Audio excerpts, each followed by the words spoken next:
Hey guys, it is Wednesday, April 8th. We are on chapter 18. It ended with the ish belly, but it was meant to say fish belly. It's getting good, guys. Amanda tried to reason with him. You can't listen to that old coot. He's goofy. He's always saying stuff like that. You can't go because of something one nutty old coot says. Maniac pointed out that it wasn't the nutty old coot who chalked up the front of the house. Amanda laughed. That's no big deal. It wasn't even paint. If they really meant it, they would have done it in paint. And anyway, don't you know they did my mother a favor? It gave her a chance to get out the old bucket and do some serious scrubbing. Ever since the kid stopped cranning the house, she doesn't know what to do with herself. Now she's happy again. Maniac didn't answer.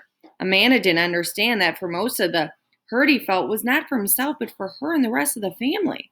She stomped her foot. You gotta stay. I don't gotta do anything. You go. You'll starve. Was I starving before I came here? You'll freeze to death in the winter. Your fingers will get so stiff they'll break off like icicles.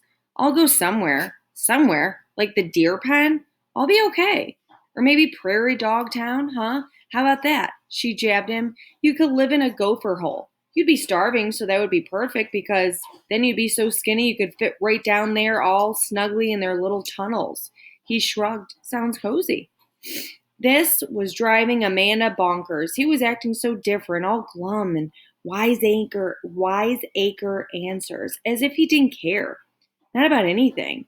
Yeah? She sniffed. Well, what are you going to do for a pillow, huh? I know you put my pillow on the floor. I'll use a hibernating gopher. Funny. And bathroom, huh? Where will you go to the bathroom? The bushes, McDonald's, lots of places. She hated it. An answer for everything. And the scariest part was he was probably right. If anybody could survive on the loose, it would be this kid who showed up from Hollidaysburg, who slept on floors, who outran dogs. He was making her so mad. She pointed at him. She sneered. Well, I'll tell you one thing, buddy boy. You better shut the door on your way out and lock it, because if I get my room back, I'm not giving it up again. So don't ever come crawling back around here. She kicked him in the sneaker. You hear? Don't worry, he said flatly. And don't think you're taking any of my books with you this time either.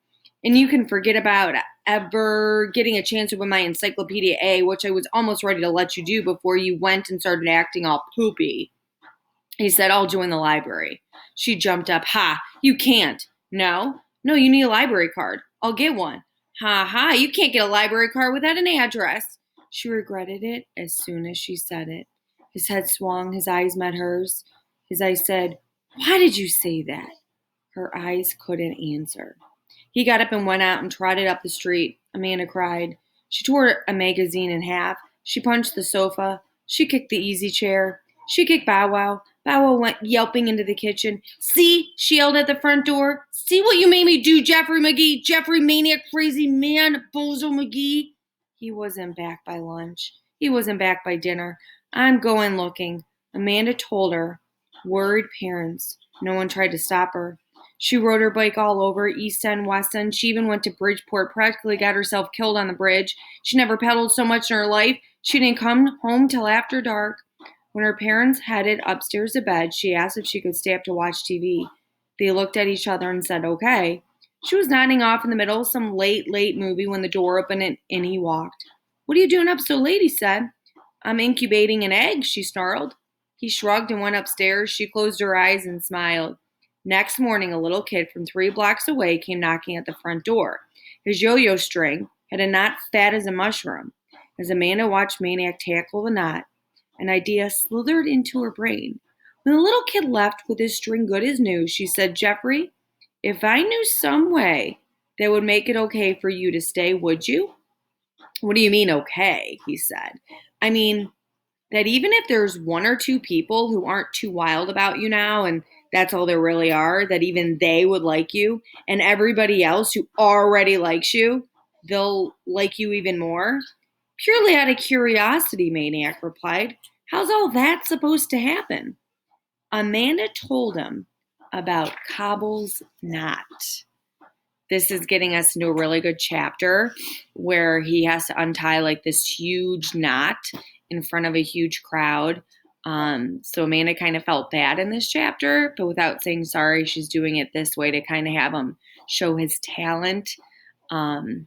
So it's kind of her way of apologizing. She's a little stubborn, that's for sure. So keep up, and I'll see you guys tomorrow. Enjoy the sun. It's supposed to be beautiful weather this week.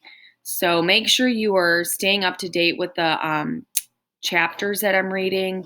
I would really like to do a Google Hangout where if everybody or mostly everybody had a book, instead of me reading, we could read face to face.